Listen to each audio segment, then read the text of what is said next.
How's it going, super friends? Welcome back to the channel. Today, we're gonna have a look at the MAFEX Superboy action figure, Connor Kent at his finest. And why do I say that? Well, just look at this thing. First of all, let's have a little peek at the package before we yank him out, but just look at this thing. He comes with, you can see right off the bat, he comes with an actual little leather jacket there. He's got the 3 head sculpts. I am so tickled that we have this new Connor Kent action figure to add to our collection. Anywho, you've been looking at the front of the box. On this side, we have Connor Kent pointing at that symbol on the back of his jacket there, as we've seen in the comics. Very classic image. On the side of the box, we have another image of Connor Kent standing there with his glasses and jacket on, looking sweet. And the top just says Superboy, while the back of the box has all kinds of fantastic imagery of Connor Kent in and out of his jacket, glasses on, glasses off.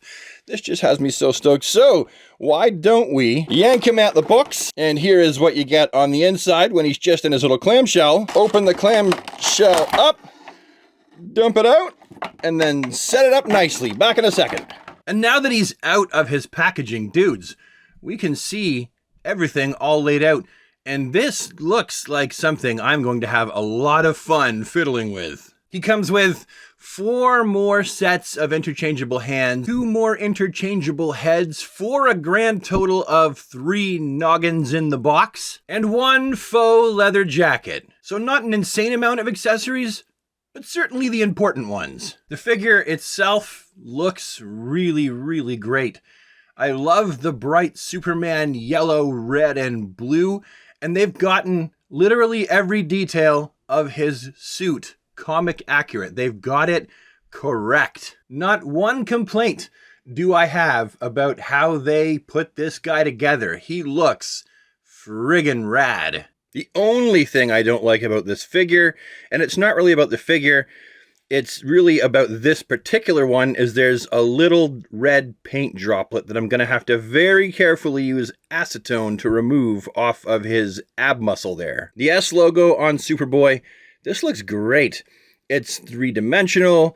The yellow has been painted really nicely along with the red, no paint slop that I can see. His little belts around his waist, they look really nice. And again, they're accurate to the comic book. They just kind of sit around his waist. There's no, joining point for them. He's got his leg strap around his upper thigh there. And he's got the accurate boots with the yellow buckles around the outside, which they've done a bang-up job on. I really like these. The first initial facial sculpt for this guy looks friggin' perfect, awesome, on point, neat, tidy. This is exactly what I like to see. This is worth the money right there. And they didn't just paint on the back of his shaven part of his head. It's actually sculpted too. And they could have cheaped out on it, and they didn't. Like, look at those eyes. There's so much life in those eyes. Here is his angry, perturbed face sculpt, his in the middle of a fight face sculpt. Each one of them, the spit curl looks fantastic on the forehead too, and so does the earring. How close can I get to that earring before the camera won't focus? That's it. That's the length of my zoom, and then I gotta start moving it in. Let's see how long it will stay in focus. Oh, it's starting to go out now. Nope. Oh, it doesn't want to. If you can see, like, the earring is even painted as well as could be expected for such a tiny little detail. And here is his cool guy facial sculpt that comes complete with the glasses. Man, they did a great job on this too. The glasses look fantastic. MAFEX is just knocking it out of the park with these Return of Superman action figures, and also with their Hush line for that matter. Now, before we put this jacket on Superboy and see how it looks, why don't we just take a closer little peekaroo at it? Yeah, this looks like it's really good quality. The fact that they got these to stay down, they just sewed them, right? They sewed the collars down to make them stay, which I'm glad they did, because they would have been all over the place. The logo on the back, the Superman symbol on the back, looks nice and tidy. Hopefully it stays on there. Only time will tell how firmly it's fastened, but it looks good. The bottom of the jacket, we have that belt that goes around the bottom, as is the case with biker jackets. You got the little buckle there, and I wonder if you can actually, just curious, can you fit? No, it won't actually fit in there. I'm sure I could be stubborn and make it fit, but, and then the zipper actually, I'm like, I don't think it's an actual zipper. I'm not going to go that far, but it definitely looks like some kind of, well, it's not just the fabric. They didn't just like paint the zipper on. And just before we put his jacket on, why don't I test his articulation first? And then we can put the jacket on and do a comparison with other characters from this line and other Superboys. So his articulation, first off, you can see the shoulder here. You've got that butterfly. And when you move his arms all the way up, you get that. And then this moves down with the arms. They rotate around quite nicely. Of course, his arms are going to go up all the way pretty nice too when you actually rotate them. They're attached via a ball joint, and they get a lot of motion. And then you got the bicep. I mean, we know that that is going to be a 360-degree rotation. We've got the elbow, which is double jointed, and that is really nice. Each wrist is attached via a wrist peg. Now, when you have the fabric here from his gloves on, you can still get some pretty good motion there. And of course, it's going to do one of these jobbies around in a circle. The head has articulation down here in the base of the neck and also up here in the top of the neck. So just getting him into a flight pose, just head-wise, is actually pretty good. But then when we add the articulation in the torso, so we have the rounded ball joint up here, right up in the chest, and that is pretty articulated. Like, I'm not really sure how much more articulated I would need that to be. And then add the waist on with the torso, and there is a lot of motion. Which means when you add the head articulation into the mix, you get a really great flight pose. That is perfection right there. Below the belt, what he has is, as usual with MAFEX figures, you got the drop hinges, and you've also got the rounded ball joints right up in there like that, which means he can splay forward. His super buns kind of get in the way, but he can splay back about that. And of course, out with the drop hinges, he can splay out about that. So not too bad. They do rotate. Let's see to what extent. So they rotate about that. That's about as much as we're going to get. The same actually as a McFarlane. That's the one area that these figures tend not to be so great in, and that is the thigh cut approximation.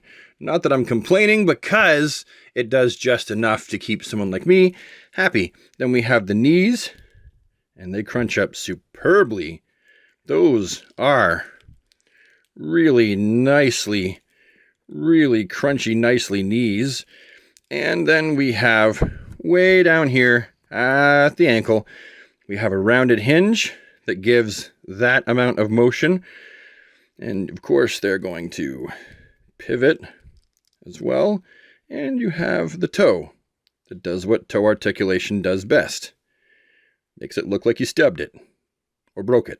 So yeah, I certainly think that he has enough articulation for someone like me, and I'm going to go out on a limb and say probably enough articulation for most fans and collectors who would be thinking of picking up the Superboy figure. Okay, so now it's jacket time. Pull off his hands, make sure his arms are way back, and then just stick them in the holes like a so. And then pull the jacket over. And I'm just going to put his hands back on. Back in a second. And the jacket is on. It does fit over Connor's body quite well. It fits nice and tight.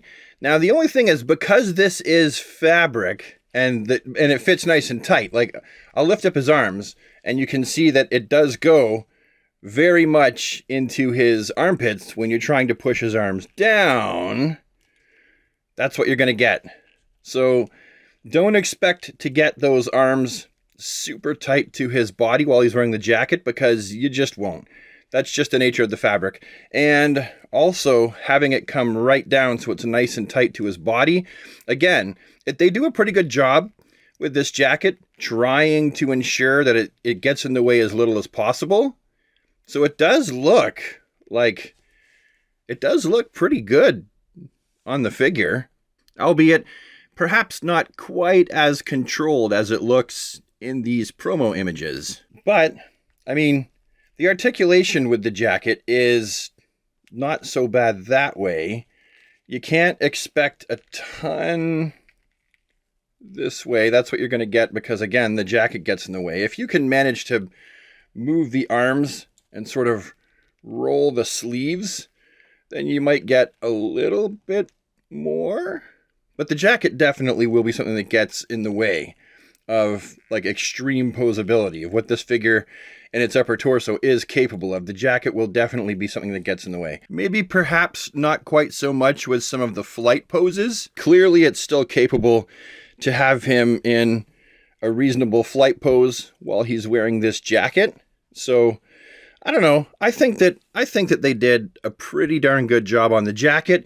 And, you know, for something that's supposed to go over an action figure, and it's essentially a piece of doll clothing, that's really what it is, I don't think it's too bad. And also, just now, before I move on to the comparison, I want to point out that these straps that are in the back of his jacket, this one strap here that goes around his belt, is actually wired. I didn't notice that until I tried to move it out of the way, but it turns out, yeah, that's wired too. So that's a nice little touch.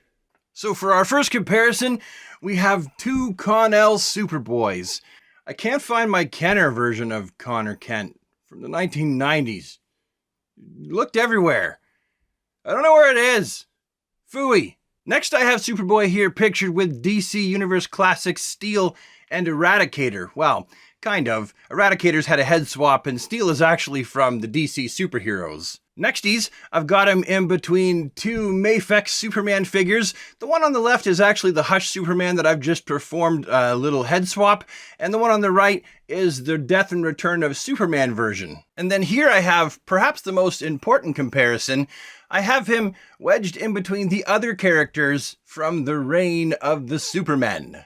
The Cyborg Superman, the Eradicator, and John Henry Irons Steel on the other side. So now, what do I think of this action figure, this fantastic, this splendid, this beautiful looking action figure of Connor Kent, Kon-El Superboy? Well, I think you figured it out by now. I'm quite tickled. I am quite happy with him. I like him very much so. He looks beautiful. The colors look gorgeous. The face sculpt is fantastic. All three of them. He comes with a soft goods jacket. I mean, what more do we want here in a Superboy figure? I think this guy covers pretty much all the bases for a classic Kon-El Superboy. So if you see him, you know what I think. Don't waste your time hemming and hawing. Just grab him, chuck him in your cart, and you'll thank yourself for it later when you get home. Anyway, that is all from me today. Thank you so much for tuning in to my videos on the regular and listening to my silly little ranting and yakking about this hobby that I really, really love and enjoy called action figure collecting. I hope you all have a super awesome, fantastic DC day. And take care.